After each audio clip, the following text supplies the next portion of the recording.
말씀은 마태복음 5장 10절부터 12절 보겠습니다. 마태복음 5장 10절부터 같이 읽겠습니다. 의를 위하여 핍박을 받은 자는 복이 있나니 천국이 저희 것임이라. 나를 인하여 너희를 욕하고 핍박하고 거짓으로 너희를 거슬려 모든 악한 말을 할 때에는 너희에게 복이 있나니 기뻐하고 즐거워하라. 하늘에서 너희의 상이 큼이라. 너희 전에 있던 선지자들을 이같이 핍박하였느니라. 아멘. 오늘은 우리 크리스천들이 받는 이 환난이나 박해에 대해서 한번 생각해 보겠습니다. 우리가 일반적으로 예수님을 믿으면 모든 것이 사실 잘 가게 되어 있습니다. 나의 모든 죄도 사함을 받고 또 하나님의 자녀가 되어서 마음에 큰 평강도 있고 기쁨도 얻게 되고 또 아프던 몸도 이렇게 낫게 되고 또 경제적으로도 안정이 되고 또 부유해지고 그것은 정말 사실입니다. 그러나 우리가 잊지 말아야 될 것이 하나가 있는데, 예수님을 믿고 모든 것이 잘 되는 것이 아니고 반드시 환난도 있고 박해도 있다는 사실을 꼭 여러분이 기억을 하셔야 됩니다. 그럼 왜 그런 일이 일어날까 하는 것입니다. 하나님은 원래 이 모든 세상을 우리 인간을 위해서 만들어 주셨어요. 그리고 우리 인간에게 모든 것을 지배하고 다스릴 수 있는 권한도 우리 인간에게 줬습니다만은, 그러나 첫사람인 아담과 하와가 이 마귀에게 유혹을 받고 죄를 짓고 그 불순종한 것 때문에 결국 우리에게 주어진 이 모든 권한이 마귀에게 다 빼앗겨 버렸다는 것을 우리는 꼭 알아야 됩니다. 그래서 그때부터 참 안타깝지만은 이 세상을 지배하고 다스리는 것은 마귀가 지배하고 다스리고 있다는 것을 우리가 알아야 되는 것입니다. 그래서 예수님이 오신 목적은 먼저는 우리 죄를 속하기 위해서 십자가에서 죽으시고 부활해 줬어요. 그리고는 이 마귀에게 눌려 살던 우리 모두를 구원하기 위해서 마귀의 일을 멸하고 마귀에서 우리를 자유케 하고, 그것뿐만 아니라 마귀가에게 빼앗겼던 모든 권한을 우리에게 다시 돌려줬다는 것을 여러분 꼭 믿기를 주의 이름으로 축복합니다. 그래서 누구라도 마음으로 죄를 회개하고 예수를 믿게 되면은 정말 죄사함을 받고 참으로 하나님의 자녀가 됩니다. 그리고 귀신조차도 우리에게 복종하는 그런 권세도 가지게 됩니다. 그러나 마귀가 완전히 죽은 것이 아니에요. 그들은 진짜 믿는 사람들을 건드릴 수는 없어요. 이제는 건드릴 수는 없지만은, 그러나 여전히 아주 놀랍고 큰 그런 능력을 가지고 있는 것은 그건 사실입니다. 그래서 그들은 예수님을 믿지 않는 미신자들을 여전히 예수님을 믿지 못하도록 방해할 뿐만 아니라, 믿고 있는 우리도 어떻게 해서든 다시 마귀의 소나기에 집어넣으려고 노력을 하고 있다는 것을 우리가 알아야 됩니다. 그래서 마귀가 가장 많이 쓰는 것이 여전히 죄에 대한 유혹이에요. 그래서 우리가 죄하고는 정말 담을 쌓고 죄를 지으면 정말 반드시 회개를 하셔야 됩니다. 그렇지 않으면은 우리가 죄를 지으면은 하나님 아들도 어쩔 수 없어요. 그건 합법적으로 마귀에게 문을 열어주는 것이니까. 그리고 또 하나는 이 마귀가 우리에게 여러 가지 어려움을 가져올 수가 있어요. 욥처럼 고난을 가져오는 것이죠. 병도 들게 할 수가 있고, 또 경제적으로 어려움을 가져오고 건강적으로 어려움을 가져오는 그럼 환난이 오는 것은, 그렇게 해서 우리가 하나님을 의심하게 만들고 하나님에 대한 믿음을 떨어뜨리고, 그래서 하나님으로부터 떨어져 나가게끔 이렇게 하는 겁니다. 또 하나는 우리가 예수를 믿는 것 때문에 막 핍박을 받는 거예요. 우리 주위 사람들에게, 또 믿지 않는 가족들에게 핍박받고 또 심한 말을 듣고, 그렇게 해서 하나님께 이렇게 떼어가려는 것을 우리가 아셔야 됩니다. 그래서 예수를 믿게 되면은 모든 것이 사실 잘 돼 갑니다만은, 지금까지 경험하지 못한 새로운 환난이 우리에게 기다리고 있다는 것을 여러분이 이걸 명심하셔야 됩니다. 그래서 예수님도 이런 말씀을 했어요. 요한복음 16장 33절 보면은, 자, 이것을 너에게 이름은 너희로 내 안에서 평안을 누리게 하려 함이라. 세상에서는 너희가 환난을 당하나 담대하라. 내가 세상을 이겨노라 하시니라. 아멘. 예수님은 예수님을 믿으면은 앞으로 절대로 고난이 없다, 그런 약속을 한 적이 없어요, 여러분. 그것이 아니라 오히려 여기 있는 것처럼 환난도 여전히 있다고 말씀을 하는 겁니다.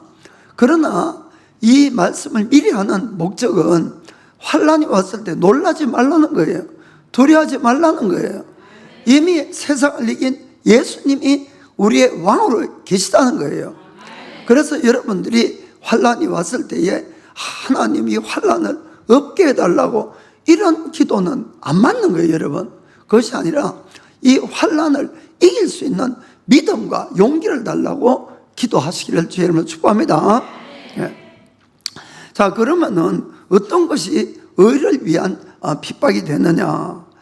우리가 살아가면 참 매일같이 여러 가지 문제가 있고 힘들고 어려운 일들이 생깁니다. 그래서 힘들고 어려운 일이 생기는 모든 것이 핍박이냐면 그렇지는 않다는 것이에요. 만약에 우리가 우리의 어떤 잘못이나 우리의 죄나 또는 어떤 우리가 인격적으로 아직까지 부족한 것이 많아서 주위 사람들에게 비난을 받고 이 환난을 올 수가 있습니다. 그거는 여러분 의를 위한 핍박이 아니에요, 여러분. 그것이 아니라 스스로 불러들인 화라는 걸 아시길 바랍니다. 정말 그렇습니다. 그리고는 우리는 한 사람 한 사람이 자기가 늘 해가야 되는 책임들이에요, 책임들. 그런데 자기 책임을 다 하지 않으므로 주위 사람들에게 오는 비난도 이것은 핍박이 아니고 그것은 내가 스스로 불러들인 화라는 것을 여러분 아시길 바랍니다.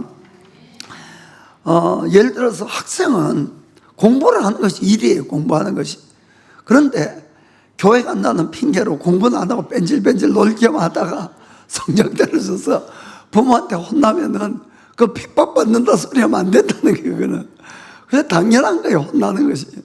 그리고 가정주부면은 집안에서 가정일도 하고 또 여러 가지 할 것이 얼마나 많습니까, 가정 안에. 그런데 그런 건 아무 하나도 안 하고 그냥 실컷 놀러 다니다가 또 주일 되면은 가방 들고는 성경책 들고 교회 간다 그러면은 그 반길 가족이 누가 있겠습니까? 그때에 또 막 여러 잔소리하고 하면은 핍박받는다. 아니에요, 여러분. 그거는 혼나야 됩니다, 그럴 때는. 여러분들이 우리가 성경은 늘 남을 나보다 낫게 생각하고 섬기라고 자꾸 말씀하잖아요.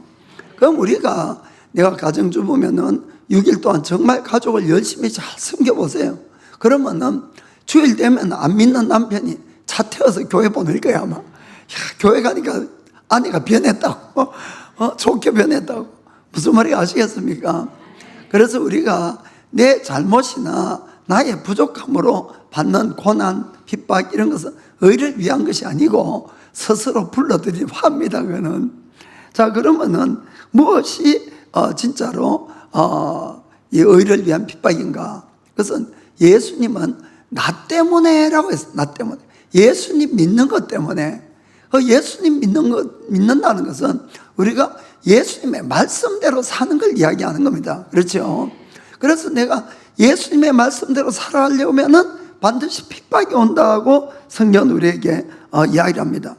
그런데 잘 생각해 보면은 크리스천들이 말씀대로 살면은 남에게 절대로 해를 끼칠 일은 안 해요, 여러분. 그렇지 않습니까? 오른밤 맞으면 무슨 밤을 대라? 왼밤을 대라. 그 언제 어떤 학생이 갑자기 장로님 뺨을 탁 때렸어요.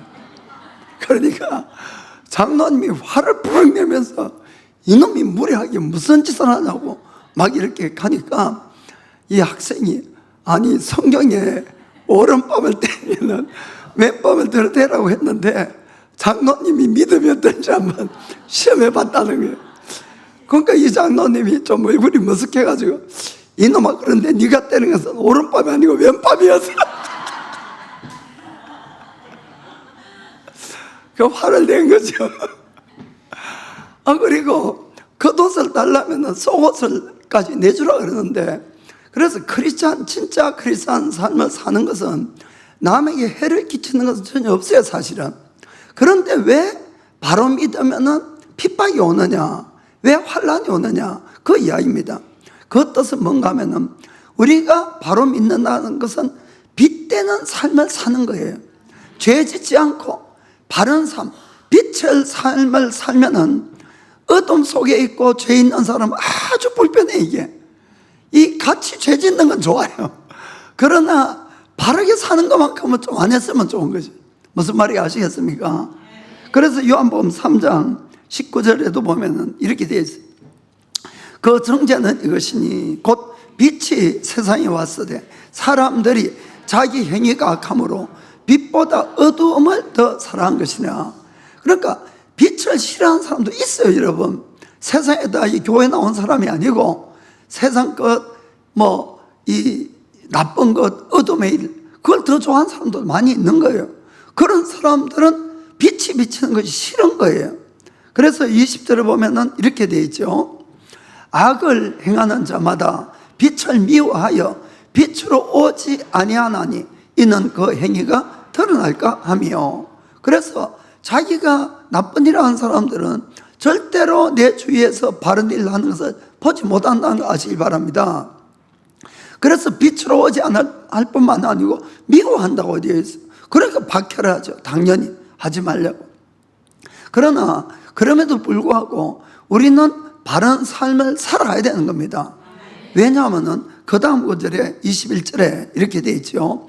진리를 쫓는 자는 빛으로 오나니 이는 그 행위가 하나님 안에서 행한 것임을 나타내려 함이라 하시니라. 아멘.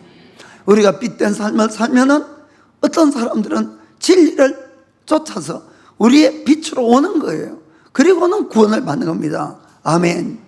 그래서 왜 세상이 바로 사는데 우리를 핍박할까? 그것은 빛된 삶을 살 때에 일어나는 겁니다. 그렇습니다. 그래서 우리가 빛된 삶을 살면은 어둠 속에 있는 사람들은 싫어해서 핍박하게 되는 거예요, 당연히. 우리가 이 세상에서 수많은 사람 중에 가장 복받은 사람의 한 사람으로 이 예수님의 어머니인 마리아를 꼽을 수가 있겠죠. 한번 생각해 보세요. 모든 만물을 창조하신 그 하나님이란 분이 그 마리아의 배를 빌려서 이 땅에 인간으로 태어났어요. 그러니까 피조물로서는 마리아만큼 영광스러운 그런 역할을 맡은 사람도 없지 않습니까? 그러나 우리가 성경을 읽어보면은 마리아의 삶이 평탄했냐 하면 아니라는 거예요. 힘들고 어렵고 아들을 십자가에서 죽는 죽음을 맛보아야 되고 그 뒤에도 도망다니는 삶을 계속 살아온 것을 우리가 볼 수가 있습니다. 이 마리아가 아기 예수님을 이제 그 아기 예수만 안고 성전에 갔어요. 이 결례대로 이 아이를 이제 그 하나님께 드리기 위해서 갔죠. 마다 드리니까. 그래 갔을 때에 시므온이라는 하나님의 사람이 이 아기와 마리아에 대한 예언을 합니다. 자, 누가복음 2장 34절 보겠습니다. 시므온이 저에게 축복하고 그 모친 마리아에게 일러 가로되 보라, 이 아이는 이스라엘 중 많은 사람의 패하고 흥함을 위하며 비방을 받는 표적이 되기 위하여 세움을 입었고, 이 예수님의 이 삶에 대한 이 목적이 나오는 거예요. 예수님이 실제로 이 땅에 와서 수많은 사람이 예수님 때문에 걸려 넘어졌어요. 그 당시에 종교하던 제사장, 바리새인, 율법학자 이런 사람은 예수님에게 걸려 넘어졌고, 대신에 이 창녀나 세리나 이런 사람들은 예수님으로 말미암아 세움을 받았고, 그런데 결국 비방의 표적이 되어서 십자가에 죽게 된 겁니다. 그게 이제 예수님이 이 땅에 참빛으로 오셨기 때문에 그 일이 일어난 거예요. 그렇겠죠. 그래서 우리가 바로 그런 빛된 삶을 살면은 사람들을, 어떤 사람은 우리에게 걸림이 돼요. 어떤 사람은 세움을 입는 거예요. 우리가 예수를 믿는다는 것은 우리가 예수님처럼 이 땅에 사는 거예요, 여러분. 그래서 우리를 통해서 사람들이 구원을 받기도 하고 회개를 하기도 만들고 또 걸림이 되기도 하고 그렇게 된다는 겁니다. 그래서 그 다음에 그래서 이 사람들이 자기 속에 뭐가 있는가를 모르는 거예요, 사실. 여러분들이 예수님을 진짜 믿는 사람들은 어느 날 내가 얼마나 죄인인가를 깨달아서 예수님을 다 믿게 되는 겁니다. 그때에 내가 정말 이런 큰 죄인이구나 하는 걸 깨닫고 눈물 흘리고 콧물 흘리고 그리고 이제 예수님 믿죠. 그래서 이제 옛날부터 교회 그냥 나온 사람들은 뜨뜻미지근하게 이게 믿는 건지 안 믿는 건지 그 어떨 때는 저 한번 탕자처럼 나가서 그냥 넘어갔다가 와야 되는 거 아니냐 그런 생각할 때도 있어요, 제가. 정말로 우리가 그냥 교회 나온다고 예수 믿는 것이 아니에요, 여러분. 정말로 내 마음에 빛이 비쳐야지 예수를 믿는 겁니다, 여러분. 그래서 그때에 정말 막 하나님에 대해 화가 나든지 하나님 앞에 꼬꾸라져서 믿든지 그게 생기는 거죠. 그러나 그 역할을 하는 우리 빛을 낳은 예수님의 어머니 마리아에게 어떤 예언이 있습니까? 자, 2장 그 35절 보겠어요. 35절. 또 칼이 너의 마음을 찌르듯 하리라.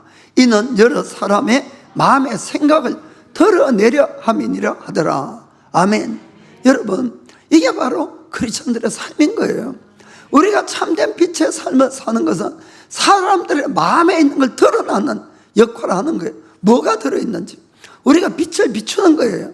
그러면은 이 사람들이 마음의 것이 드러나기 때문에 그 일로 회개를 해서 구원을 받든지 더 이 딴 길을 가든지 대적을 하든지 둘 중에 하나가 되겠죠. 그러니까 그 일은 우리의 마음을 칼로 찌르듯 하는 그런 아픔을 느낄 수가 있다는 겁니다. 이게 바로 크리스천으로 받는 참된 핍박이라는 것을 여러분들 아시길 바랍니다. 그러나 이 일은 너무너무 귀한 일이에요. 왜 그렇습니까? 이 일을 통해서 사람들이 진정으로 구원을 받기 때문에 그렇다는 걸 아시길 바랍니다. 그래서 예수님을 바로 믿으면은 핍박이 온다고 성경은 증언하는 거예요. 자, 디모데후서 3장 12절 보겠습니다. 무릇 그리스도 예수 안에서 경건하게 살고자 하는 자는 핍박을 받으리라. 아멘. 그 여러분들이 정말로 경건하게 살아서 핍박받으면 기뻐하셔야 되는 거예요. 내가 지금 그 역할을 잘하고 있는 것이.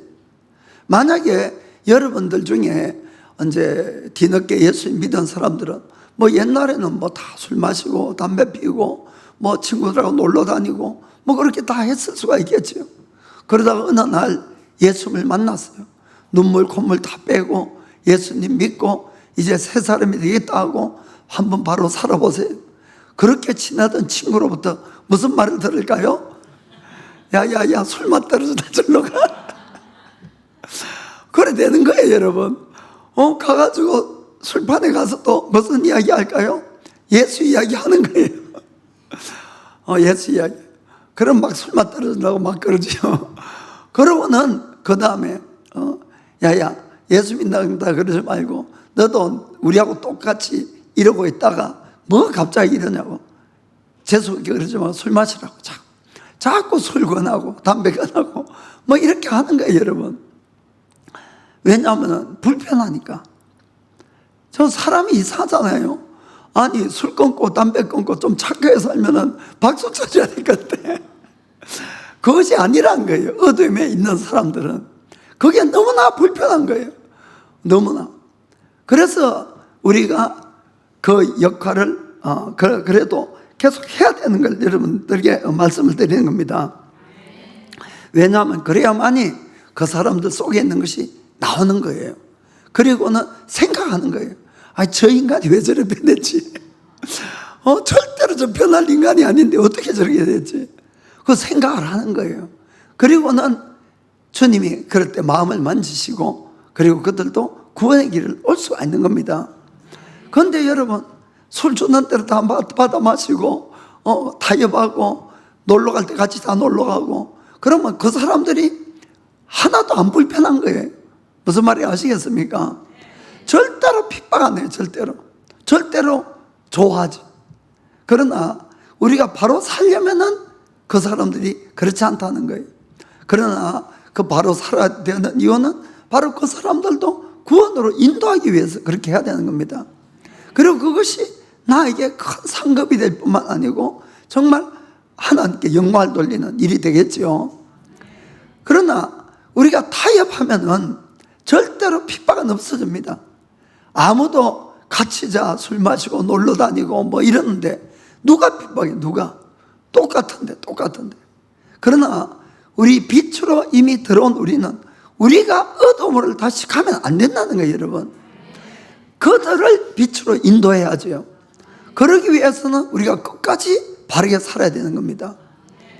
그 일은 힘들지만은 놀라운 축복이 있다는 것을 믿게 되기를 예수님의 이름으로 축복합니다. 자, 그러면은 하나님은 왜 우리들에게 이런 박해나 환난을 허락할까 하는 문제입니다. 사실 하나님은 모든 일을 할 수가 있잖아요. 우리가 예수님 믿고 죄를 버리고 바로 살면은 거기에 따라서 계속 축복을 줄 수 있어요. 하나님이니까. 그러나 축복도 오지만은 어떤 면에서는 환난이 있고 반드시 박해가 있고 있는 거예요. 누구라도 똑같습니다. 누구라도. 그 왜 하나님은 이렇게 허락을 할까 하는 걸 좀 생각해 보겠습니다. 먼저는 참된 크리스천과 거짓된 크리스천을 하나님은 분리하기 위해서 그렇게 한다는 걸 여러분 아시길 바랍니다. 이 농부가 이 알곡과 쭉정이가 있는 타작할 때 보면은 타작기 엮고 이렇게 막 빠고 나면은 이 껍질이 까지지만은 이 껍질하고 알곡하고 같이 있는 거예요. 그렇죠? 그럼 이거를 어떻게 옛날에는 분리를 합니까? 이 키라는 것은 키. 그 안에 알곡하고 쭉정이를 다 넣고 키를 막 이렇게 흔들게 되면은 신기하게 알곡은 무거워서 안으로 자꾸 들어오는 거예요. 키질 나는 사람 쪽으로 계속 오게 되고 쭉정이는 가벼우니까 키질 나는 사람 밖으로 계속 가서 결국 키 밖으로 다 나갑니다. 그러면 계속 키질을 하면은 나중에 그 안에는 쭉정이는 다 없어지고 알곡만 딱 남게 되는 거예요. 여러분, 이게 바로 하나님이 우리에게 허락하는 이유가 이 시련과 어려움을 이 교회 안에서 예수님을 자기도 믿는지 안 믿는지 잘 모르는 사람도 있는 거예요. 그런데 예수를 믿는데 계속 핍박이 오고 환난이 오고 박해가 오면은 예수님을 진짜 믿는 사람들은 더 예수님께 다가가게 되는 겁니다. 더 예수님만 의지하는 거예요. 자기를 구원할 수 있는 길은 예수님밖에 없는 거예요. 아멘. 그래 더 가까이 오는데 적당하게 예수님을 믿는 사람들은 시련이 오면은 생각이 이런 거예요. 아니 내가 예수님을 이렇게 잘 믿고 죄도 안 짓고 또 나쁜 일도 안 하고 흠덤도 하고 이렇게 하는데 왜 하나님 나한테 이렇게 시련을 자꾸 주실까? 처음엔 좀 참다가 계속 시련이 오면은 결국은 하나님을 원망하고 떠나는 겁니다. 무슨 말인지 아시겠죠? 그거는 믿는 게 아니에요, 여러분. 저는 이 광야에서 이 이스라엘 백성들이 뻑하면은 힘만 좀 들면 뭐라 그랬어요? 차라리 애굽으로 돌아갈 건데 애굽이 나은데. 아니 솔직한 이야기로 애굽을 더 나은데 할 수 있는 사람은 그 안에 딱 한 사람밖에 없었어요. 누굽니까? 모세는 왕자였어요. 애굽에서 있는 거 없는 거 다 누리고 산 사람은 한 사람밖에 없고 나머지는 다 거지보다 못한 노예 생활을 하고 있었어요. 노예 생활. 그런데도 광야에서 힘만 들면은 모든 이스라엘 백성들은 다 그 애굽에 뭐가 있다고 거지 생활을 하다가 그런데 다 애굽을 가려고 그러는데 여러분 한번 생각해 보세요. 제일 애굽 가고 싶은 사람 누구였겠어요? 모세예요. 따지고 보면은 인간적으로 따지면은. 그러나 성경을 아무리 읽어도 모세는 한 번도 애굽을 돌아가려는 고백을 안 하는 거예요. 무슨 말인지 아시겠습니까? 왜 모세는 그 힘든 광야에서도 그렇게 있으면서도 불평 한마디 안 하고 따라가느냐? 여러분, 우리가 이거 정말 좀 잘 생각해야 됩니다. 모세는 하나님을 만난 사람이에요. 모세는 하나님이 어떤 분인가 아는 사람이에요. 그러니까 하나님을 절대로 떠날 수가 없는 거예요, 이 사람은. 광야가 아니라 더 불고덩이를 들어가도 떠날 수가 없는 사람이에요. 그런데 다른 사람들은 하나님을 믿기는 믿되 하나님이 가지고 있는 축복만 믿는 사람들이지 하나님을 믿고 하나님 자신을 가지려고 하지 않았다는 거예요. 여러분, 우리가 교회 와도 마찬가지 아닙니까? 정말 하나님을 사랑하는 사람들은 더 큰 박해가 와도 견디고 주님만 찾는 거예요. 그러나 하나님으로 말미암아 내가 이런 복 받고 저런 복 받고 좋은 거 누리는 사람들은 그 일이 안 되면은 원망하고 떠나는 이스라엘 백성과 똑같은 거예요. 거지 같은 삶이라도 애굽이 낫다고 간다는 거예요. 여러분, 이거 얼마나 모순된 이야기입니까? 정말 하나님을 만났습니까? 그분을 추구합니까? 이게 정말 중요한 거예요, 여러분. 그렇지 않으면 다 시련 오고 박해 오면은 다 원망하고 떠나는 겁니다. 여러분, 아니에요. 우리는 하나님을 아시고 그분을 얻으려고 몸부림을 쳐야 되는 겁니다. 아멘. 모세 이야기 자꾸 하다가 뒤로 가지 못하겠는데 여러분, 그렇습니다. 그 토마스 왓슨이라는 설교자는 이런 이야기를 했어요. 이 거짓된 크리스찬들은 예수님을 따라가되 올리브 동산까지는 따라가지만은 이 십자가가 있는 갈보리 언덕까지는 절대로 따라가지 않는다. 그 이야기를 했습니다. 여러분, 이 뜻은 이 거짓 크리스찬들은 예배드리는 장소, 기도한 장소는 갈 수가 있어요.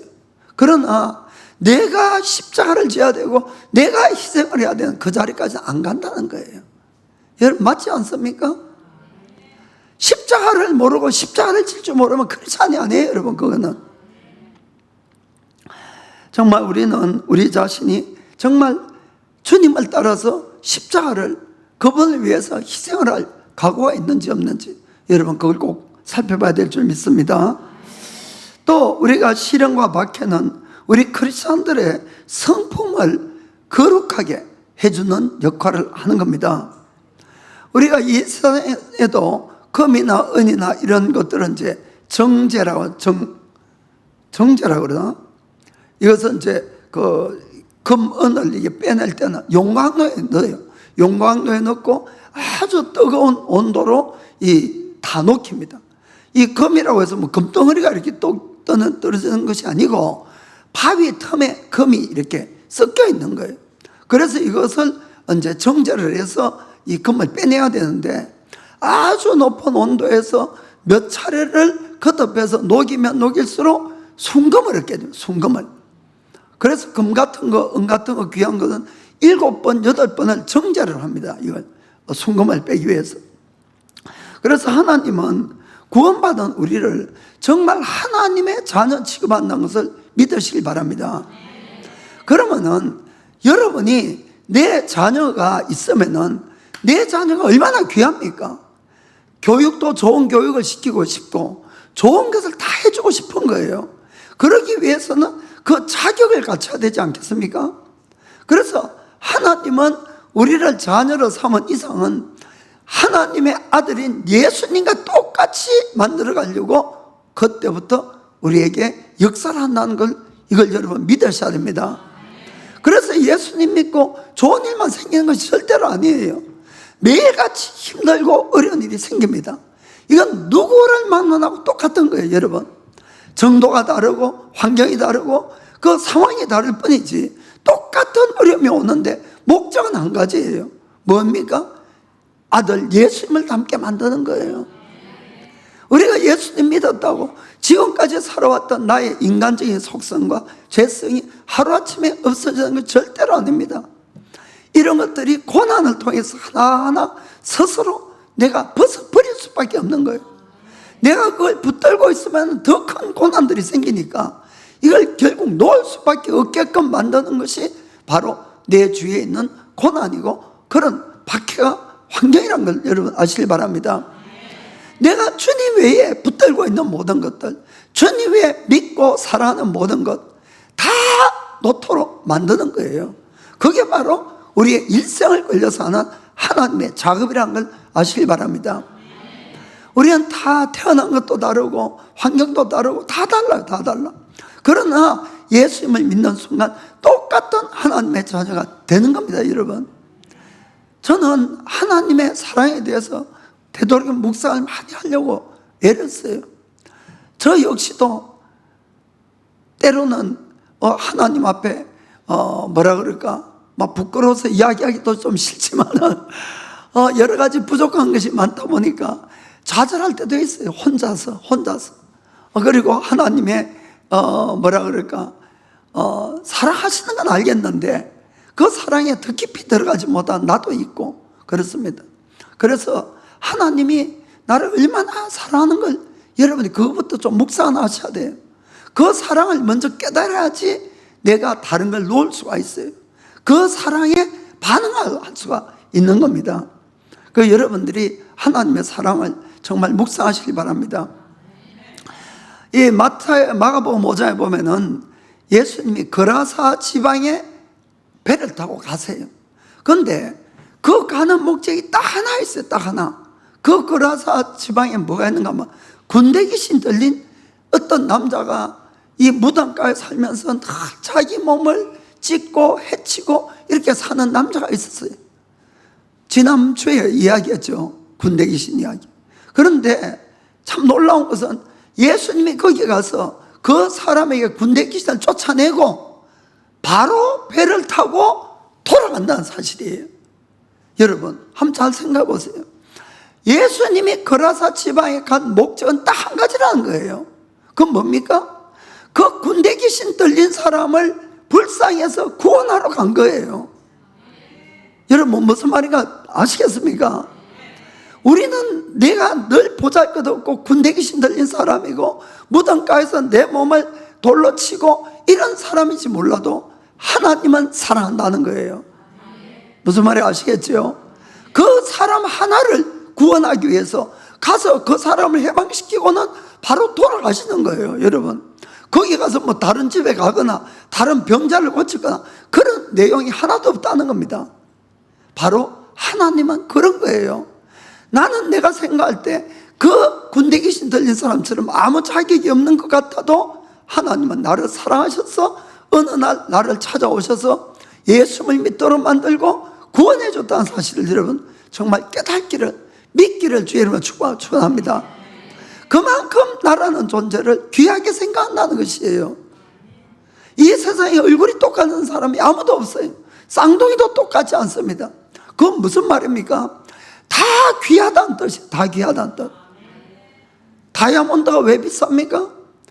귀하기 때문에 비싼 거예요. 그렇죠? 저 밖에 있는 돌처럼 다이아몬드 많으면은 돌값이지 그게 뭐 다이아몬드 값이 되겠습니까? 한 사람 한 사람은 하나님 앞에 그렇게 귀하다는 걸 믿으시길 바랍니다. 그래서 내가 오는 이 고난은 예수님을 닮게 만드는 것이지 그것 때문에 결코 불평하고 원망하지 마시길 바랍니다. 저는 참 그게 안타까워요. 너무 조금만 힘들어도 자꾸 이스라엘 백성처럼 그냥 입이 이만큼 나와가지고 40년 동안 그러면 결국은 광야만 돌다가 인생 끝나는 겁니다.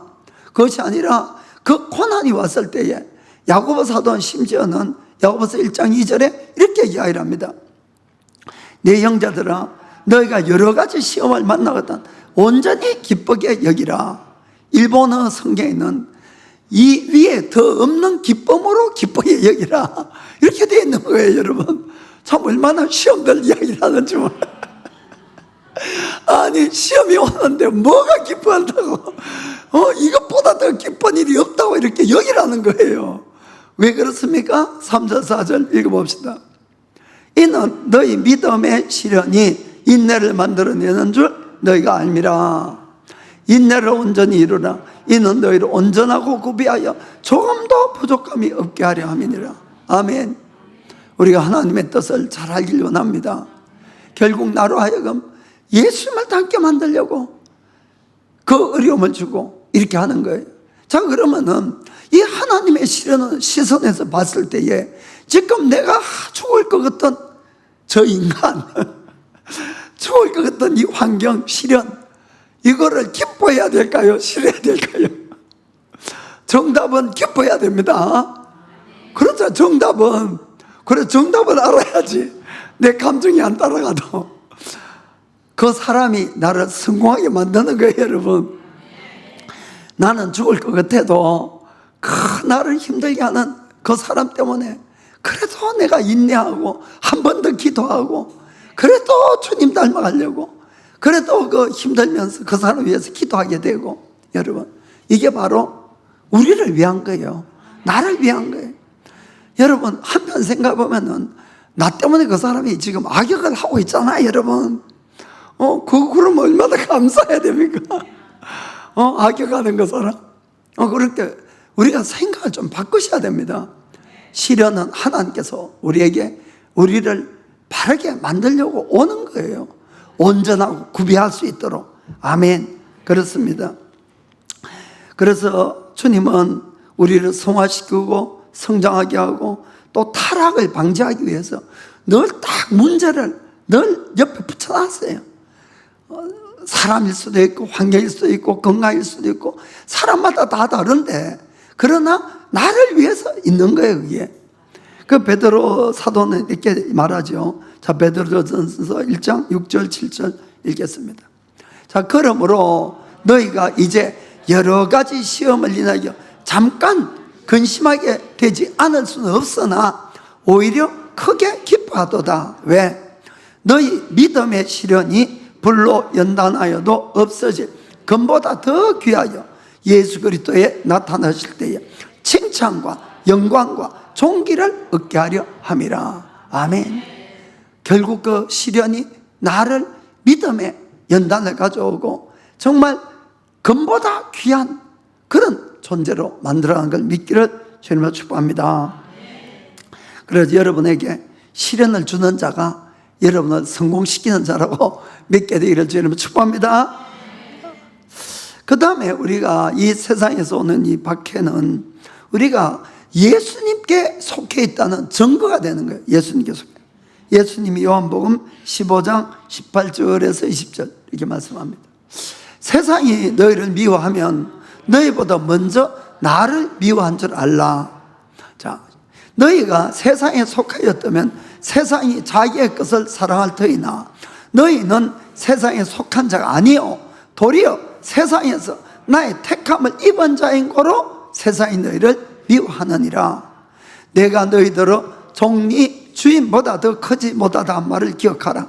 사람들이 나를 핍박하였은즉 너희도 핍박할 것이고 내 말을 지켰은즉 너희 말도 지킬 터이라. 아멘. 사는 성도 여러분, 참 얼마나 예수님이 귀한 말씀 해주십니까? 너희가 세상에 속해 있으면 절대로 세상은 너희를 핍박하지 않는다는 거예요. 당연하지 않겠습니까? 왜 내가 예수님을 믿고 바로 사는 것 때문에 핍박을 받습니까? 그것은 내가 이 세상에 있다가 예수님의 택함을 받고 이제는 예수님의 것이 됐다는 증거예요, 여러분. 그게 바로 핍박을 하는 형태로 온다는 겁니다. 마귀는 예수님을 싫어하는 것만큼 우리를 싫어하는 거 여러분 아셔야 됩니다. 마귀는 예수님을 죽이려고 얼마나 애를 씁니까? 성경이 알잖아요. 똑같아요, 여러분. 우리가 예수님께 택함을 받고 우리 속에 하나님의 영이 와 있기 때문에 마귀가 예수님을 미워하는 것만큼 우리를 미워하는 거예요, 여러분. 그러니까 정신을 똑바로 차리셔야 돼요. 그냥 내 예수 믿고 늘 이렇게 힘들고 어려운 게 아니고 내가 하나님께 속한 자가 됐기 때문에 마귀에게 그렇게 우리가 타겟이 된다는 걸 아시길 바랍니다. 정말 그렇습니다. 그래서 우리가 빚되는 삶을 산다는 것은 이런 어려움이 오는 거예요. 우리가 타협하게 되면 아무 어려움이 없습니다. 그때부터 세상 사람이 핍박 안 해요. 마귀도 핍박 안 해요. 왜냐하면 자기에게 속해 오기 때문에. 이런 무슨 말인지 아시겠죠? 언제나 세상과 타협한 사람들은 세상이 그들을 환영하고 그들을 받아들이는 거예요.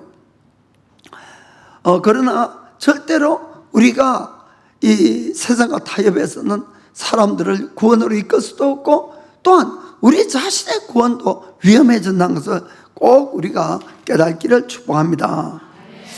자, 그 다음에 우리가 환난과 핍박은 하나님을 직접 만날 수 있는 계기가 된다는 걸 아시길 바랍니다.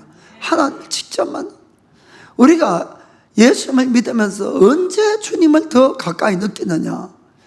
물론 모든 것이 잘 되고 환경도 축복받고 하면은 감사는 와요. 기쁨도 오고. 그러나 실제로 내가 하나님을 더 가까이 만날 수 있는 것은 어려울 때, 여러분, 내가 시련 속에 있을 때, 어려울 때, 그때 내 마음이 절절하게 하나님을 찾는 것 아닙니까? 그때 우리가 주님을 만나지. 뭐 다 잘 되는데 절절한 마음이 생길 수가 없잖아요. 감사해야겠지만. 그래서 여러분들이 환난과 핍박은 하나님을 직접 만날 수가 있는 거예요. 우리가 다니엘서 보면은 사드락과 메삭과 아벳느고가 이 느부갓네살 왕이 큰 금신상을 만들어 놓고 절하라 그래. 절하지 않는 자는 다 그냥 풀무불에 던져 넣는다 그랬어요. 그래도 절을 안 했어요. 그 결국 이 세 사람이 뜨겁게 달군 풀무불에 던져 넣었어요. 그런데 그 다음에 어떻게 됐습니까? 아니, 이 세 사람이 죽지도 않고 풀무불 안에서 결박도 풀린 채로 불도 안 타고 걸어다니는 거예요. 그리고 그 안에 네 사람이. 느부갓네살 왕이 너무나 깜짝 놀라가지고 벌떡 일어나서 풀무불 앞에 다가가서 외치는 거예요. 자, 다니엘서 3장 25절 보겠습니다.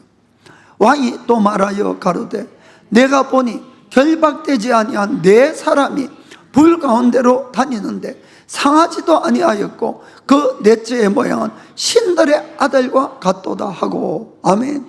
분명히 세 사람이에요, 사람은. 그런데 네 사람이 보이는 거예요. 그리고 느부갓네살 왕이 뭐라 그럽니까?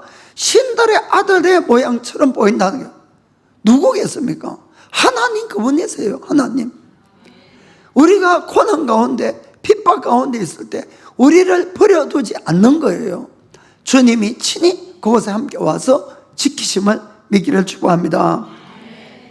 하나님은 주님이 사랑하는 우리 자녀들, 우리들이 고난을 당할 때 그냥 반갑만 하시는 그런 분이 절대로 아니십니다. 어려움을 당할 때일수록 더 가까이 와서 우리하고 함께 한다는 것을 여러분 믿으시기 바랍니다. 이 사도행전 7장에 스데반 집사가 순교당하는 장면이 나오지요. 순교당하는. 그때에 사람들이 돌로 칠 때에 막 지금 순교하려는 이 스데반 집사가 성령에 충만해서 이 하늘문이 영안이 열리고 하늘을 바라봤어요. 그때 어떤 장면이 보였습니까? 자, 7장 55절에서 56절 보겠습니다. 스데반이 성령에 충만하여 하늘을 우러러 주목하여 하나님의 영광과 및 예수께서 하나님 우편에 서신 것을 보고 말하되 보라 하늘이 열리고 인자가 하나님 우편에 서신 것을 보노라 한대. 아멘. 저는 참 이 장면을 읽을 때마다 가슴이 울컥해요. 이 스데반은 예수님 때문에 첫 번째 순교를 당한 사람이에요. 지금 막 돌이 날라오고 돌이 맞는데 가만두는 것이 아니고 예수님이 얼마나 안타까웠으면은 예수님은 항상 하나님 보좌 우편에 앉아 계신다 이렇게 성경에 기록되어 있는데 보좌에 앉아 계실 수가 없어서 예수님 벌떡 일어서신 것이에요. 무슨 말인지 아시겠죠? 얼마나 안타까운 첫 번째 이 순교자를 맞이해야 하려는 이 예수님의 모습, 그 마음이 여기에 담겨 있는 거예요. 벌떡 일어서셔서 끝까지 견뎌서 이기라는 응원을 하고 계시는 예수님, 바로 그런 겁니다. 여러분, 자기 자녀가 건강할 때는 아이들끼리 그냥 놔두고 떨어질 수가 있어요. 그런데 아이가 막 열이 펄펄 나고 아파서 신음소리를 끙끙 내면은 부모가 여러분, 엄마가 그 옆을 떠날 수가 있겠습니까? 못 떠나는 거예요. 하나님도 마찬가지예요, 여러분. 우리가 힘들고 어렵고 이럴 때는 더 가까이 와 계신다는 것을 여러분 믿으시기 바랍니다. 그래서 시련을 받고 어려움을 당할 때 하나님이 눈에 안 보인다고 안 계시는 것이 아니란 걸 아시기 바랍니다. 오히려 성경에는 우리가 고난을 받을 때 주의 영광의 영이 우리 위에 있다고 이렇게 증언하는 거예요. 베드로전서 4장 14절 보겠습니다. 너희가 그리스도의 이름으로 욕을 받으면 복이 있는 자로다. 영광의 영 곧 하나님의 영이 너희 위에 계심이라. 아멘. 예수님 이름 때문에 욕받고 환난당하고 고난당할 때야말로 주님이 더 가까이, 주의 영이 우리 위에 있다고 성경 분명히 말씀하는 겁니다. 그래서 우리가 고난, 박해 이런 건 싫지만은 지금 여러 네 가지 이유를 설명했습니다. 그런 것 때문에 주님은 예수를 믿고 바르게 사는데도 이런 어려움과 박해가 있다는 것을 꼭 여러분이 깨닫시길 바랍니다. 그러면 우리가 예수님의 믿음으로 받는 박해 때문에 이 받는 이 묵고의 보답이란 것이 어떤 것인지 한번 보겠습니다. 예수님은 너희가 내 이름으로 박해를 받으면 기뻐하라 그랬어요. 일본어 성경은 춤을 추며 기뻐하라 이렇게 되어 있거든요. 우리가 주님을 믿는 것 때문에 십자가 지고 고난당하는 것 누구라도 힘들고 어려워요. 그러나 그 일을 했을 때는 주님은 우리에게 놀라운 축복들을 약속해 줍니다. 자, 마가복음 10장 29절부터 30절 보겠습니다. 예수께서 가라사대 내가 진실로 너에게 이르노니 나와 및 복음을 위하여 집이나 형제나 자매나 어미나 아비나 자식이나 전토를 벌인 자는 금세에 있어 집과 형제와 자매와 모친과 자식과 전토를 100배나 받되 핍박을 겸하여 받고 내세에 영생을 받지 못할 자가 없느니라. 아멘. 우리가 주님을 위해서 희생한 것이 있다면 핍박은 오지만은 이 땅에서도 100배나 갚아주잖아요. 100배나 여러분. 그리고는 영생을 얻지 못할 자가 없다. 영생도 분명한 약속을 해주시는 거예요. 아멘. 여러분, 뭐 하나님의 일을 장사하고 비교해보고 싶지 않지만은 우리가 장사를 한다 해도 이것보다 더 수지 맞는 장사 없는 것 같아요. 100배 남기는 장사 있습니까? 100배가 있고 영생이 보장되고. 아멘. 그런데도 어떤 사람들은 늘 신앙생활하면서 고난도 피하고 박해도 피하고 싫어서 늘 세상과 타협해서 이렇게 신앙생활을 하려는 분들이 있어요.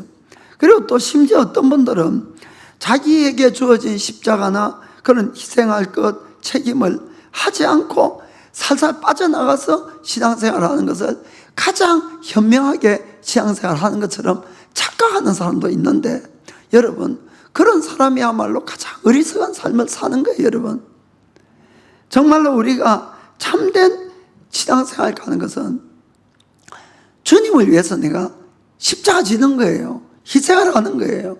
이것이야말로 영원한 상급이 있고 영원히 빛나는 삶이 된다는 것을 아시길 바랍니다. 하나님이 우리에게 영원히 주려는 상급은 이 땅이 아니에요. 여러분 이 땅에서 영원히 사는 것이 절대로 아니라는 걸 아시길 바랍니다. 천국에서 영원히 사는 거예요. 또한 천국에서 영원한 상급을 받는 겁니다. 그래서 내 마음이 늘 이 땅이 아니라 영생에 대한 것을 가지고 판단을 하기를 주의 이름으로 축복합니다. 그래야 지혜가 생기는 거예요. 그냥 자꾸 눈앞에 있는 이익을 가지고 여러분들이 계산하지 않기를 주의 이름으로 바랍니다. 우리가 예수를 믿게 되면 하나님의 자녀니까 당연히 하나님의 상속자예요. 그럼에도 불구하고 성경은 분명히 이야기를 합니다. 주님하고 함께 십자가를 지고 고난을 받지 않는 자는 절대로 영광을 같이 못 받는다는 거예요. 자, 로마서 8장 17절 읽겠습니다. 자녀이면은 또한 후사 곧 하나님의 후사요 그리스도와 함께한 후사니 우리가 그와 함께 영광을 받기 위하여 고난도 함께 받아야 될 것이니라. 아멘. 절대로 여러분 십자가가 없는 영광은 없는 거예요.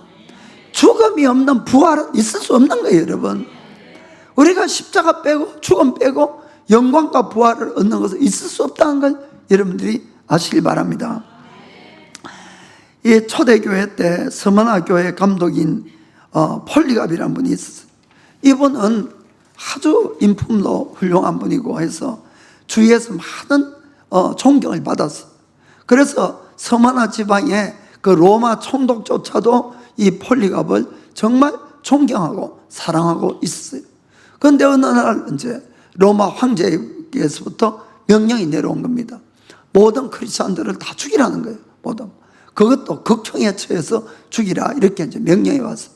그래서 이 총독이 폴리갑을 사랑하기 때문에 불러서 이런 권유를 합니다. 나는 정말 당신을 지금까지 쭉 보아왔고 정말 당신이 훌륭한 것도 알고 존경도 하고 사랑한다고. 그래서 나는 당신을 죽이기가 싫으니까 딱 한 번만 예수님을 모른다고 부인을 해달라. 그러면은 내가 그걸 구실을 가지고 당신을 살려준다. 그런데 만약에 당신이 예수님을 끝까지 믿는다고 고집을 하면 나는 당신을 죽일 수밖에 없는데 그것도 극형에 처할 수밖에 없다. 그래서 벌겋게 달른 쇠판 위에 당신을 태워서 죽일 수밖에 없다. 그렇게 이야기를 했어요. 그러자 폴리갑이 그 이야기를 듣고 고맙다고. 그런데 예수님은 지금까지 내가 86년 동안 한 번도 나를 떠난 적도 없고 한 번도 약속을 어긴 적도 없고 한 번도 나를 버린 적이 없는데 나에게 그렇게까지 성실하고 충실하게 나를 대접해 온 나의 왕의 왕, 나의 주의 주인 이 예수님을 내가 지금 와서 어떻게 이분을 모른다고 부인할 수 있겠냐고. 내가 그럴 만한 이유가 어디에 있겠냐고. 나는 예수님을 사랑한다고 그 이야기를 하고 순교를 당한 겁니다. 사랑하는 성도 여러분, 이 세상은 늘 언제라도 타협해서 오는 사람들을 환영할 준비를 늘 하고 있어요. 늘. 그러나 천국은 을을 위해서 핍박받는 사람들을 맞이할 준비를, 환영 준비를 하고 있다는 사실을 꼭 마음에 명심하시기 바랍니다. 그래서 우리는 타협하는 자가 아니라 빛된 삶을 사는 자가 되어야 되는 겁니다. 우리가 타협을 하게 되면은 핍박도 없고 잠시 잠깐 이 땅에서 편한 삶을 살 수 있을지 몰라요. 그러나 그런 삶은 결코 남을 구원으로 인도도 못하고 자기의 구원조차도 위험해진다는 것을 꼭 깨닫길 원합니다. 우리가 어떠한 경우라도 늘 영생을 생각하시길 바랍니다. 영원한 기준을 가지고 모든 걸 자로재길 바랍니다. 그것은 하나님의 자녀로서 당당하게 바르게 사는 거예요. 빛으로 사는 거예요. 그래야만이 사람들을 구원으로 인도도 합니다. 핍박도 있고 환난도 있을 수 있어요. 그러나 그것이야말로 우리가 받을 상급이 된다는 것을 여러분들이 믿게 되기를 예수님의 이름으로 축복합니다. 자, 기도하겠습니다.